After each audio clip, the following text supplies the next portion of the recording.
I'm sitting there, see, it's about, great Scott, I don't know what time it was, come to think of it now. You know, it's getting to the point now where all the tapes and all the films and all the novels and all the newspapers and all the magazines and all the manifestos and all the speeches and all the tirades are beginning to assume a shape of an endless, endless ribbon going on and on and on and on. You can't separate one from the other. Now, I don't quite know what time it was that John Garfield suddenly popped up on the late show number 4.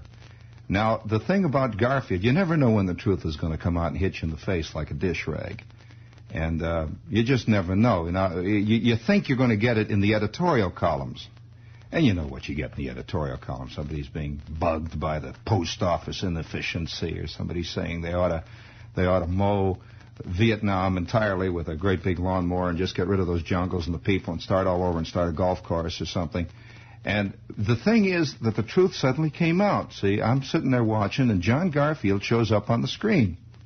Now, this movie was obviously made in the 30s because the chick in the movie was always driving around in a 1936 Chevrolet Roadster, which is a very rare car. It was a two-seater Chevrolet, 1936.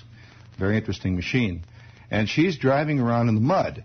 And it was real mud. That's what made it great, because it was all over her.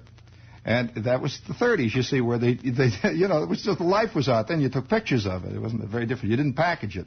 So she's driving around in the mud, and she meets Garfield. Well, now, the thing about it, the movie opened up. To begin with, the premise was entirely foreign to any kind of premise that could be done in a movie today. It opened up, and there's a bunch of guys sitting around on the ground. It's night. And the titles, another thing is very important. The titles took less than 30 seconds to get over with. So you knew it was an old movie.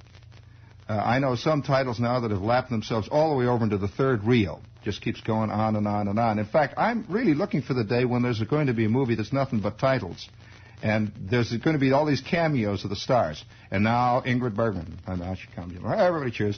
And she has a hat on or something. And now Cary Grant. He shows up as a cowboy. Everybody cheers. This will go on and on. This will be the final end product of all. And then there'll be a long shot of the atom bomb, which will make it, of course, a social documentary. Excuse me. But on the other hand, oh yes, you mentioned you mentioned the atom bomb in certain circles now, and you're mentioning a kind of a god. It's a thing in which, it's a thing really, literally, that could be used as a double-edged sword, as all gods can. On the one hand, you can fear it, and on the other hand, you can use it to chase your enemies away. Many people use the atom bomb and the threat of an atomic war the way other people use universal communism. It just depends on who you're calling what. If you're bugged, say, by fluoridation, you can claim that it's a communist plot. It's a communist. They're trying to weaken the moral fiber of the Americans by shooting fluorides into them. On the other hand, if you don't like that crowd that lives on the other side of Fifth Avenue, you can yell that they're warmongers. They're obviously mongering war by wearing those sunglasses and going to Sardi's and writing all those best-selling books, and that's obviously a warmongering crew. Now, you see which is what. So I'm sitting there, and all these guys are sitting around on the ground, and I'm watching this, and this came immediately after a Mr. Clean commercial. Have you noticed that Mr. Clean is getting very, very, he's Fuzz, Ratfink, Fuzz. He's wearing that hat all the time now, and they're bringing the cops into this thing, and it's very bothersome. Have you noticed that? He's riding around with guns. He's got a Roscoe strapped on him now. Just a little side issue. And kind of makes him more fun, though, in a way, The next thing you know, he'll be chasing people over rooftops, a la Naked City type, people who aren't using Mr. Clean kind of thing, and getting them. How many times have you seen a pigeon coat on the rooftop in a third-rate movie and a second-rate Naked City script? Where Marlon Brando or the Marlon Brando type is hiding behind the pigeon coat and he's shooting it out with a fuzz. I don't know. I've been on plenty of rooftops in New York, and I don't know of one pigeon coat. I've seen other things on rooftops. No, it's true. And, all the years I've been in New York, I haven't seen anybody shoot it out on any roof.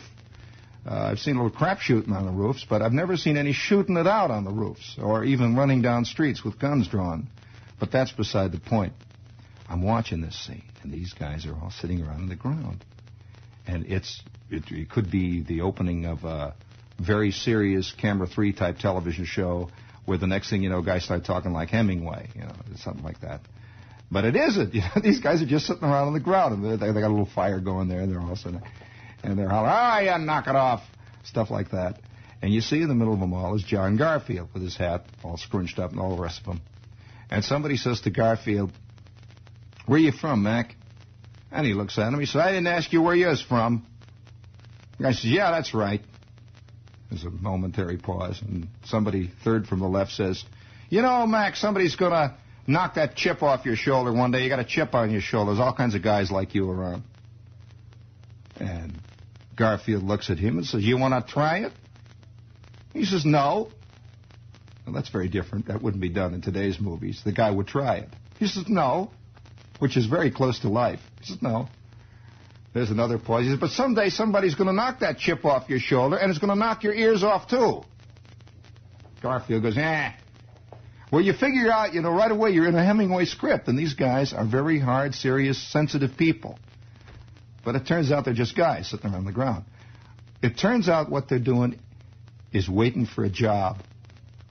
It has developed that this company has a sign out in front of it, the sign in which they are sitting in front of, "Men wanted tomorrow, 3. And there are 75 guys sitting out in front of the place waiting for a job. Very, very anti any movie that would be done today. So they're waiting for a job. Now here's the point where it gets really, it shows, I think the great thing about late movies is that if you look at them seriously, you can see a tremendous change in moral attitudes that has come about in this country, for good or for ill. Just a tremendous change in moral attitudes. And especially individual attitudes, not necessarily group. And so here's John Garfield. And he's talking later on in the picture, about 10 minutes later. He's talking to a guy, and it turns out that Garfield has murdered a man. Now, Garfield, remember, has murdered a man. Now, automatically think about this. Think about it the way we would write about the hero of a picture who has murdered a man. Now, think about it seriously. Come on now. Wouldn't it be, one, he's a sensitive person, and society has made him do this? Isn't that true? That's the first, especially since he's out of work and is John Garfield. We would assume that, wouldn't we? Right. Let me tell you what he said. So he's sitting there, and the guy says to him, Pat O'Brien says to him, "Well, what'd you do it for?" He says, "Well, this guy, you see, he pulled a knife at me, he came at me. He's a wise guy. He came at me, and I belted him on the head with a wrench. Killed him." Well, there's a brief moment there, and I thought, well, here's where it comes. This is where immediately where we get the sensitivity bit. And it's this rotten, crummy society that caused me. No, the guy came at me, I belted him on the head. So Pat O'Brien says to him, "Well, what are you going to do?" He says, "Well, I'm on a lamb." He says, "Well, you got to go back. They're going to get you one day." "Well, on a lamb." So everything is there. He's doing exactly the way you would do it in life. You see what I'm trying to tell you? This is the way it happens. This is the way guys really do kill people. Somebody comes at him, you hit him on the head with a wrench, and he's dead. Well, society didn't do it. I'm sorry. The Village Voice did not make you do it. It was not the crummy editorial writers on the Daily News that did it. It wasn't the segregationists at Mobile that drove you into it.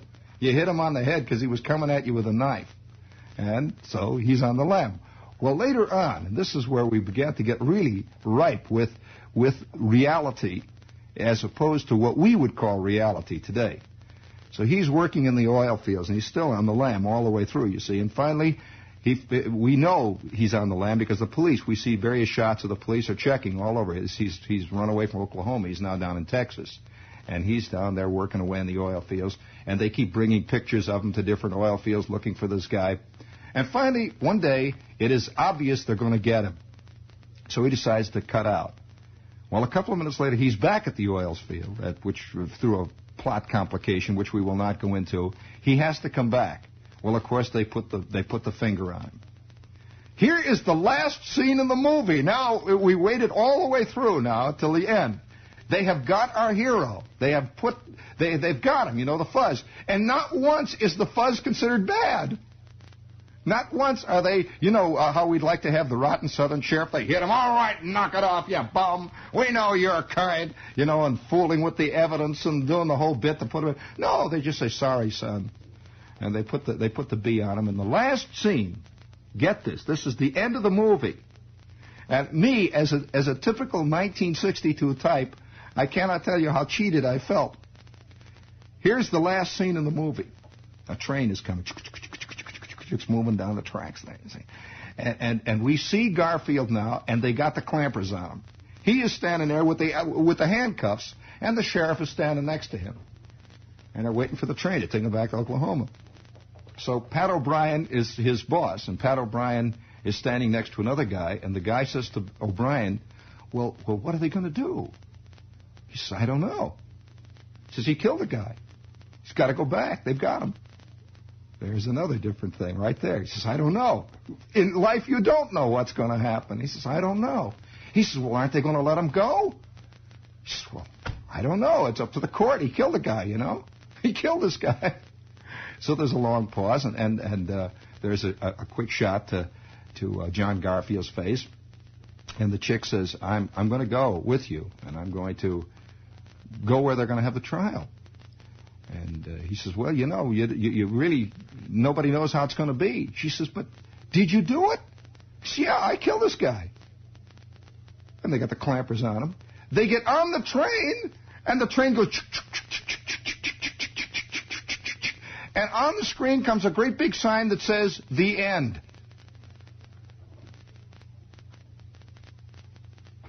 How's that for a slice of realism? Not once did he look around and say, you made me do it! You did it! Rotten society! Yeah, rotten people! Not once. He says, well, I did it. Well, I'm sitting there, you know, and after that the M&M commercial came on. And it was well into the part, you know, where the girl takes her white glove and opens it up, and it says, what do you think she's got in the glove? And I knew what it was, you know, and I began to feel secure again. Because this was my world. I knew what she had in the glove, and I knew that the M&M would not melt and get her white glove all covered with sticky chocolate. I knew that, you see. And I felt that for just this one brief minute, the world had order, it had strength, it had beauty. More than that, it had composition, by George. And right things were right and bad things were bad. In that movie, I couldn't tell who was the villain. Should the guy fly? Well, he killed the guy. I don't know, you know. Was it society we were indicting? Well, society was in the ballgame. He didn't, you know, he did it himself. He was on the lam. I wanted him to tell me he was okay. They were going to let him go. It was okay to kill a guy as long as you could hire on society. I wanted, well, you know, I'm sitting there, I'm waiting, and by George, it wasn't until that chick came out with those white gloves that I began to feel, well, I know. We'll let him go, sure. That's the real they didn't show me. They let him go. I know that. It's okay. They're not going to fool me. I know. And furthermore, even though he didn't say it, he was a very sensitive guy, Garfield. In spite of the fact he swore and hollered and spit and kicked people, I knew he was a very sensitive man. And, well, you know... Hey, cut it out. Cut it out. Speaking of sensitive people, this is WOR, AM and FM New York. And I don't know, you know, where it's all going to end. I can't tell where it stops and where it doesn't start, and where it begins and where it starts again. It's like, I'll tell you, in a way, I remember one time, to show you a peculiar sense of the changing time. There was the only case I ever heard of when I was a kid of juvenile delinquency occurred 3 doors away, and this is a family which I have never talked about. A family named Bogash, which is a real good name for that neighborhood. And oh yes, there were all kinds of people named Rakowski, Bogash, Nemeth, Geza Nemeth. Do you know that at one point I spoke the worst pidgin Hungarian you ever heard in your life? Only out of self-defense, because this Hungarian lady would come down in the basement and hit me all the time. She hit indiscriminately all kids in the basement. That's the truth. And she would come screaming down. I don't know whether you know any Hungarians, but Hungarians are the screamingest people. The most, they're completely involved with screaming at one another. And I would go to Nemeth's house. And, of course, you see, I lived in various houses. When you're a kid, you don't really live in your own house, you know. You live in various houses, and you accept, without question, the mores of the house. You live in this, you're part of this thing. When you're a small enough kid, you see, up to a certain point, you don't do this. But after this point, you begin to accept one thing and divide it and put it into compartments. Well, at one point, I'm living in Nema's house. Like 2 afternoons a week, I'm completely a hunky. In the middle of the week, I would be a Polak. I'm over at Bolas's house, and I spoke this rotten Polish because that's all they did, and they ate cabbage and played pinochle all the time at the Polak's house. Well, then I'd say about 4 nights out of every 10, I am a Swede. And I'm in the kitchen with this lady who was a Laplander. And she would glower behind that stove and just look. Have you ever seen a Laplander? Do you know what they do in Lapland? Do you know that they hunt wolves with eagles? Oh, boy, picture that on the Grand Concourse when you talk about reality. And it develops a certain kind of person, and they're always up to their everything in snow. And they just stand and look. Lapland is literally it's really the real-life version of Lower Slavovia. Oh, yeah, so, Al Cap's land where it's always snowing and people are always trying to get away. Well, I'm living for about 4 days a week in this Lapland's house, this Laplander, and this woman would just stand back of the stove, and you would see those blue eyes and that white face and that dark hair, and you could just hear her once in a while. She moans quietly and looks. Well, I accepted that. That's the way people are in this house. And the old man, who was a Swede, a real Swede because he drank like a fish, he would come reeling up and falling and yelling and screaming in Swedish up the back porch and fall into the door, and she would give him a great big slice of anise bread. They had a thing, yes, in Sweden they believe if you eat enough anise bread that alcohol doesn't affect you. It's the anise that counteracts it. And he's downing the anise bread and drinking glug at the same time and yelling out in Sweden and telling me in Swedish, kids are not like they used to be. Well, of course, that's true. Literally. Well, the next day, I'm in Nema's house. You want to hear about the Hungarians? Well, let me tell you about the Hungarians. I am always in the basement. Certain nationalities live most of their lives in the basement of their houses, among them Hungarians. Now, I'm in the basement with Geza Nemeth. Geza and Stefan Nemeth. And I'm in the basement, and here's what you'd hear upstairs all the time. You'd hear, "Hey, them Tudam Tashik!" And there'd be a long pause, and Nemeth would look up from whatever he's making, his model airplane, and he would holler, "Tashik, you and there'd be another pause, and then you'd hear coming downstairs, blum, blum, blum, blum, blum, blum. And I'm sitting there ducking down lower and lower because this is always what happened. And the old lady grabs Nemeth and throws him behind the furnace, hits Stephen on the head with a mop, and lays around for the next kids, us, you see. And they were diving because she had like 19 of them. And she couldn't tell them apart anymore. And we were just, can you imagine visiting the mother of one of your friends, and she rips your shirt right off your back, belts you with a wet mop on the back of the head, and kicks you? This happened to me one afternoon at the Nemeth, and I didn't question it. I'm going to tell you, I didn't question it. And I went home, my shirt is torn off, and it's torn right off. She just grabbed me when I was going under her fence, ripped my shirt off, and I get home, and my mother says, "What's the matter with the shirt?" I said, "Mrs. Nemeth tore it off," and she hit me. My mother, because she recognized that Mrs. Nemeth had only started what she should finish. And it was a peculiar situation like this. Well, now, when you're living in various segmented societies of this kind, you begin to have an attitude or an appreciation of the segments themselves. Now, I don't believe for a minute that anybody living here in New York City, for that matter, has any real understanding of a genuine understanding, and certainly Thornton Wilder doesn't, I'm sorry, a real understanding of what it's like to stand in the main street in Marcellus, Michigan, with the wind blowing cool off the lake. And nothing more exciting has happened in the last year and a half in Marcellus than the thing with the girl there at that time in the school and the gym that they're all talking about, and the 3 chickens that got run over last year by the Dodge.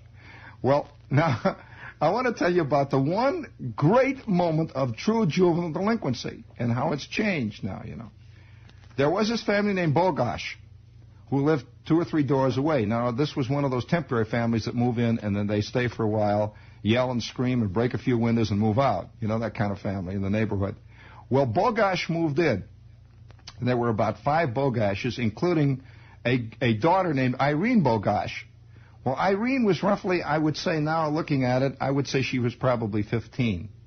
Although at that time, being at that moment, I was about 8. 50, she was a grown-up girl, you see, but she was really about 15. I figure Irene Bogash. And she was dark. Very dark hair and white skin, and even to my untutored eye, a swinger, a lovely girl. Well, Irene Bogash would sit on the porch once in a while and look out while all of us are out in front of the house playing ball and stuff. And there were 2 or 3 other Bogashes involved. We're playing ball and having a big thing, one thing, another. Well, then one day, I'm home from school, and my mother and my father and a couple of people are in the kitchen talking about what happened to Irene Bogash. and they're talking away there, and I'm a kid. I'm trying to figure out what it is, I'm trying to hear. And it turns out that they picked Irene Bogash up in the candy store. I couldn't, picked Irene Bogash. We all went in the candy store from time to time, But the way they said it, they picked her up in the candy store. It was a different kind of picking up in the candy store than we had ever had. Irene Bogash was picked up in the candy store. And I said, where's Irene? And my mother says, she is not coming back for a while. Not coming back for a while. What happened to Irene Bogash? And then the dreaded word was out. Irene Bogash was sent to a mythical place which was always hanging over all of us in a peculiar, untouchable way, the Reform School. Did they have a Reform School when you were... Did you ever hear of the term Reform School? Well, Reform School. And Irene Bogash had been sitting on the porch all the time. She wasn't a window breaker or a yeller. She was sitting on the porch. Well, about 20 minutes later, about 9 of us kids are back in the garage, and the word is out among all the kids that Irene Bogash is at the Reform School. They took her to the Reform School. That is like if in your particular, if you go to church, if the word gets out that one of the guys from the congregation has just been taken to hell, yeah, what happened to Charlie? He's sitting there, well, they came and got him. He's in hell now. Well, that would really rock everybody. Everybody would, it really exists. Hell is really a place. Yes, Charlie, they came and got him. A guy with a red suit and horns. Came and got him the other day, dragged him out kicking and screaming at a pitchfork. Should have seen him. Marched him down the street, threw him in this black wagon, and it said hell on it. He's in hell now. Whew. Well, I'll tell you, the sermons would sound different then, from that minute on. Well, Irene Bogash was in Reform School, and none of us could figure out why, because we always thought in terms of kids that, stole things, kids that would steal a car, or kids that would fist fight. We could not understand why Irene Bogash was in Reform School. Until 3 days later, I am in school. And it's difficult to tell when you were actually inoculated with education, when you learn something. We are out at recess, and one kid whom I knew came up to me and says, "Hey, did you hear about Irene Bogash? She lives in your neighborhood, doesn't she?" I says, "Yeah." "Did you hear what she was doing?" I said, well, "No. What? Of course, a kid, and immediately there's that sick feeling that you're going to hear something you shouldn't hear, and you can't stop from hearing it. I said, "What?" He says, "Well," and of course, being a totally untutored kid, I said, "No kidding!" For crying out loud. "No kidding, really? Oh boy, wowee, wow, I always figured it, wow, whoa." I didn't have the slightest idea what he was talking about. And I suspect he didn't either, because we were both in the same grade, but he had heard some older kids talking about this, what she was doing at the candy store. Well, I'm laughing about it. "Oh, no kidding, wow." That afternoon, I am home. I am sitting at the table. And not realizing the enormity of what I was about to say, I said, "Hey, Ma, did you hear what Irene Bogash was doing?" She turns from the stove and said, "What? What are you talking about?" Because she knew very well what Irene Bogash... In fact, everybody in the neighborhood knew, but, 8-year-old kid. I said, "Well, buzz, buzz, buzz, buzz, buzz, buzz, buzz. Isn't that funny, Ma?" There is a long, fantastically pregnant moment. She said, "Where did you hear that?" I said, "But Jackie Milton told me." "Who's Jackie Milton?" I said, well, he's a kid in school. Right away I knew I've said it. I've said something just completely insanely, wildly rotten. Whatever Irene Bogash was doing, I shouldn't know anything about. And furthermore, I shouldn't laugh about it that knowing way, which I had. There we go. They'll tag her. Well, it was a funny bit. Apparently she told my father about this. And that night, the old man is sitting there at dinner table, and he says to me, say, did you know Irene Bogash very well? I knew this was a loaded question because the old man never asked me anything about the neighborhood unless it was loaded and it had grapes hanging all over it. And he says, did you know Irene Bogash? No! Which was the truth, absolute truth. He says, don't lie to me. I said, what do you mean? He said, why don't you and I go into the sun parlor after supper and talk about Irene Bogash, huh? You can tell me. I've been around. I've been around. So about an hour later, I'm sick. I can't eat the red cabbage or anything. What am I going to say? And we're sitting in there on the day bed, and my father says to me, all right now. He closes the door. He says, look, your mother isn't going to know. I'm not going to say anything to your mother. She's not going to know. And I'm not going to tell Randy. This is just between us men. Now, remember, I've been around, and I've been a lot of places, and I'm not mad. Now tell me, where and when and how? Where, when, and how? I said, well, what? He says, no, come on. Now, don't get excited. Don't get all hung up. Just take it easy now. Just take it easy. Just take it easy. It will never be mentioned again. Tell me about Irene Bogash. Well, Jackie Melton. Now, come on now. Now, don't lie on top of it. Just come across. But. He said, where, when, and how. Just tell me. And that's all. That's all I want to know. I want you to just tell me about it. Just tell me. You don't even have to even go into detail. Just tell me where, when, and how. I didn't know what to do. Completely thrown. And I knew that I had to say something, and he was absolutely not believing anything I said. So I'm sitting there, and I said, in the garage. Oh, okay. Whose garage? He said, Bruner's garage. Somehow it seemed terrible if I said our garage. I don't know why. I just said Bruner's garage. Because Bruner's garage was always open because Bruner once knocked the doors off on a Saturday night and you couldn't close them. So I said, Bruner's garage. He says, okay, when? Saturday. Saturday. When was it? What Saturday? Last Saturday. He says, okay, last Saturday. All right. Now, I'm not going to say anything about this.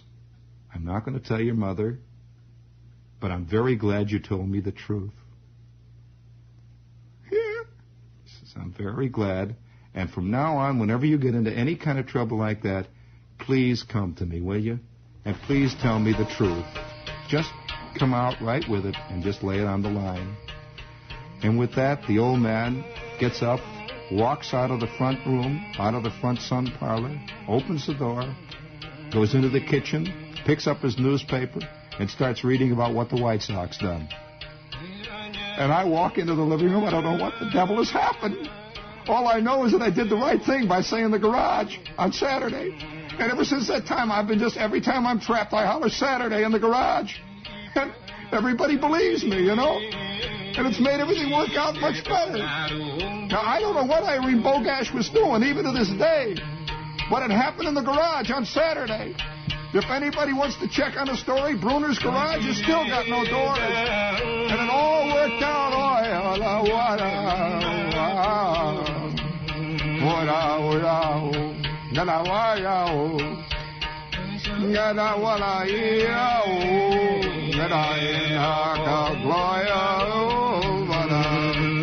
In Simplicava,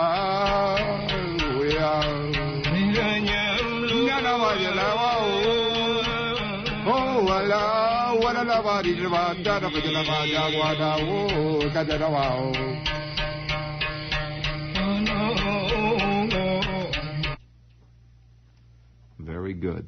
And let that be a lesson to all you kids. The nature of reality is slippery. Very. Speaking of reality, we have with us tonight the Limelight.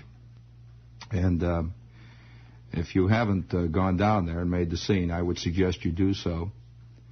It's a big place, and there's a lot of people sitting around. There was a very strange thing happened the other night. I'm sitting in the Limelight, and a guy walks up to me who was a listener type, and he had a funny look on his face. And he was an atomic physicist, believe it or not. He didn't say anything to me until later about it, and he says, I heard about it on the show. I said, what about it? He says, I don't think my wife would like it. He looked around. He says, but I dig. And he was just sitting there. But it's a place, there's good food, and there's a good place to sit. And there's a fist fight breaks out occasionally. Guys play banjos. People holler. And there aren't many scenes made in the Limelight, which is refreshing for that square. You have to explain that to her? Okay. It's the Limelight, and it's at 91 7th Avenue South, right in the heart of Sheridan Square. And I suspect tonight I may go there after midnight. Do you want to make the scene down there? All right. Tonight after midnight. Anybody wants to come in for a fist fight, I'm ready tonight. After midnight. It's the only time I make that scene. Now, speaking of scenes, let's see. We have... hey, do you have that we don't have that random ET, do we? Up? I am very curious about this. The other day, I saw Feiffer at a place, Jule's Feiffer, and Feiffer says, I hear Random House is going to put a spot on your show about my book, Hold Me. And I said, yeah, I heard that. He says, they've got an ET. And I says, how the devil do they sell a book, Feiffer, with an electrical transcription like they sell, Mr. Clean? And he says, I don't know. He said, they made this ET. I have not heard it. Let us listen to an ET selling a Feiffer book. What is it? What is what? That. A book. How can it be a book? It's full of cartoons. It's a book by Feiffer. Oh, Who? for crying out The cartoonist, Feiffer. Oh, a comic Feiffer. book. It's not a comic book. Feiffer, why don't you go after these guys with a flamethrower? Comic books are in color and cost a dime. This is in black and white and costs $1.95. Oh, it must be an adult comic. Oh, come on, kill it. Oh, for crying out loud, please. Oh, yeah, Hold Me Comics. Oh, that's terrible. It's just called Hold Me. Oh, Is come Feiffer in on. there? I mean, is Mary Worth in there, too? Steve Canyon? Oh, Beetle please, Bailey? come on. Hey, this is getting... Feiffer. Only It's up to Feiffer. my knickers. Come on. Right. It's really quite funny. Help. Satirical. Satirical. Oh, stop it. Hey, come on, hey. President Kennedy. Oh, sure, another Kennedy takeoff. And there's something marvelous here on the telephone company. And a classic on the help, FBI. help. Sure. Social I'm drowning, Feiffer. Yeah. No, honestly, it's very, here, take it. It's called Hold Me. Oh, I don't want it. You take it. No, I mean it. You take Help. You take it. it. I don't want it. You take it. Help. You take it. You take it. Ah! Oh, boy, we heard, didn't we? Well, that's Hold Me. It's your favorite, whatever it is, where they sell these books. Random House. Let's see. That's a funny bit. That's the first time can you imagine a 1 minute spot selling The Naked and the Dead? A 1 minute spot pushing Forever Amber. Or a 1 minute spot pushing, let's say,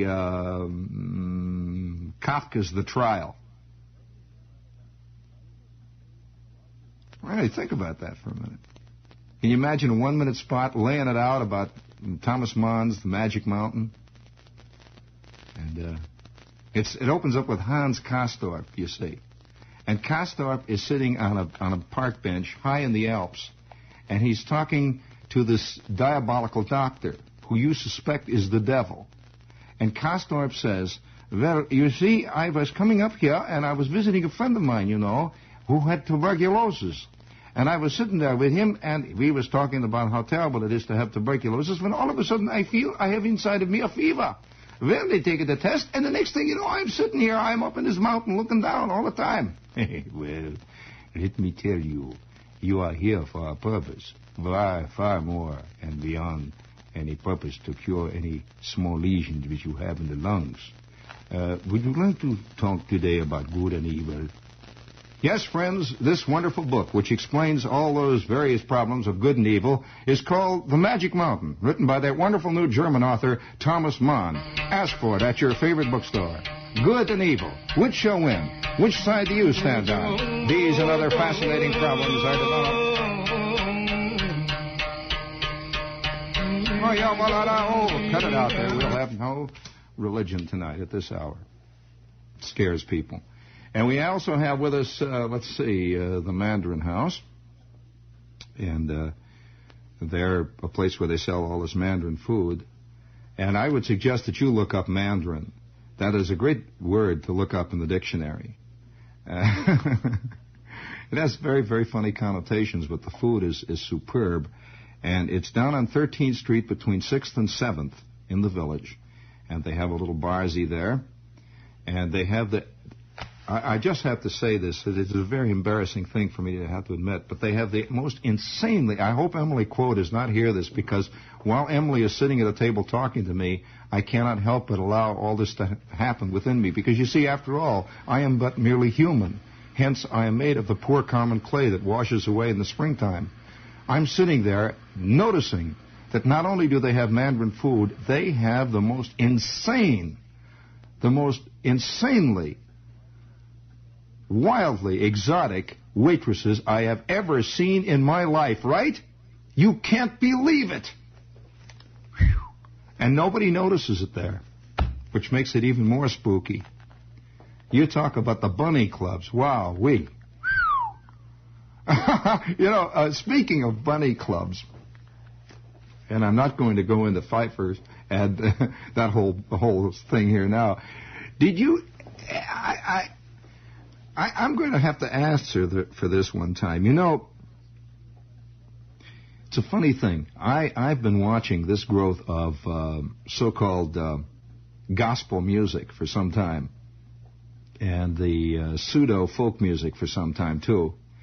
And I can remember... Oh, yeah, let's get the Show magazine out of the way, too, okay? All right, Ted. Show magazine, speaking of bunnies, they got this thing about bunnies in the Show magazine that's now on sale at your newsstand. They also expose Japan for what a rotten mess it is. That's this week's show. Well, now, do you know that they've got a club here in town? This is for you outlanders who do not know of the strange social mores that are extant in New York. Do you know that there's a club here in town now that specializes in gospel music? A nightclub. It specializes in gospel music, yes, and you know what they call it? You would not, they call it the new gospel tabernacle, called the Sweet Chariot. Now wait, you haven't heard the rest of it. Now wait a minute. You haven't heard the rest of it. Now they've got a liquor license too, you see, and it's dimly lighted. And, of course, it's wildly sensual. People are yelling and screaming and patting their hands and yelling and kicking around and screaming. And all the waitresses, get this now, are dressed in white tunics that have white wings on the back. They are heavenly messengers, and they come bearing Hennessy. And all the while, up on the stage, they're belting it out. Over that old River Jordan. Over that old Jordan. Over that old River Jordan. I want you to know I's a gwine. Hold it there, now you're all hung up, Eddie. Now cut it out. Now there is something that will probably be documented when the future Gibbon arrives on the scene. I'm sure that when Rome was slowly sinking into the mire, they must have had some version of a nightclub where they had these gigantic orgies, and all the chicks who were involved were dressed like Aphrodite.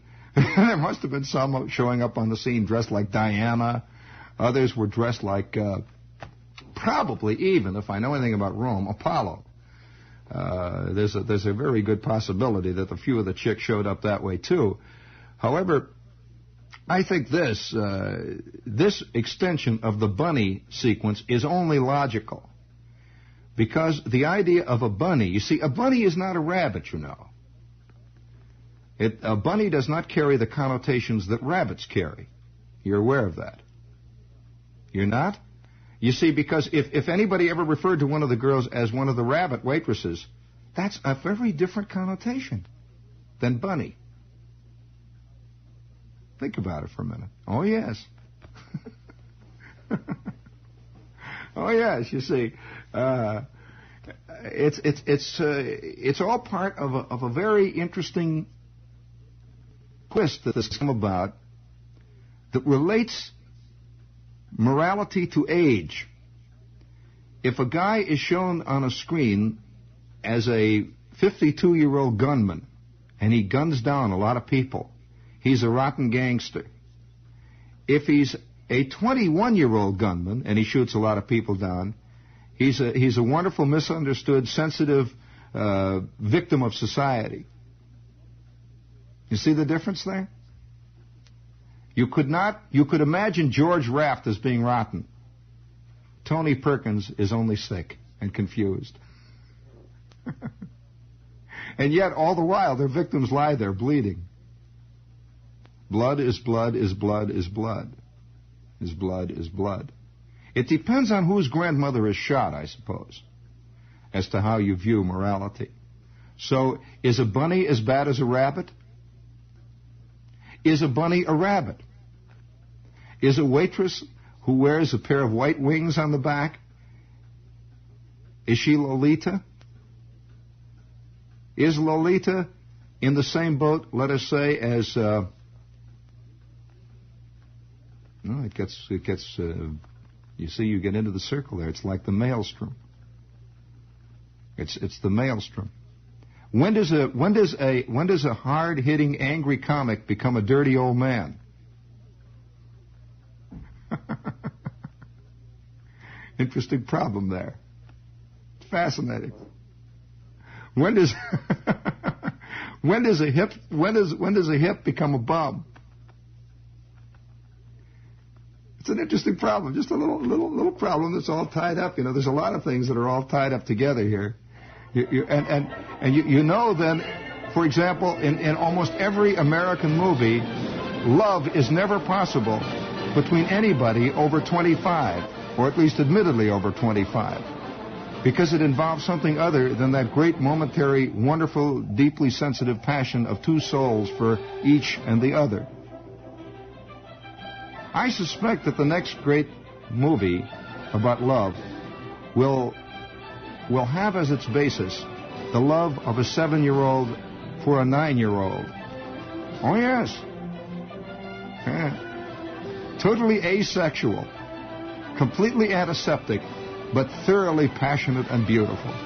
That's all, by the way, all the way in caps. Everything has to be in capital letters here. In our time. Keep your knees loose, Dad. And be careful. When does greasy kid stuff just get to be grease?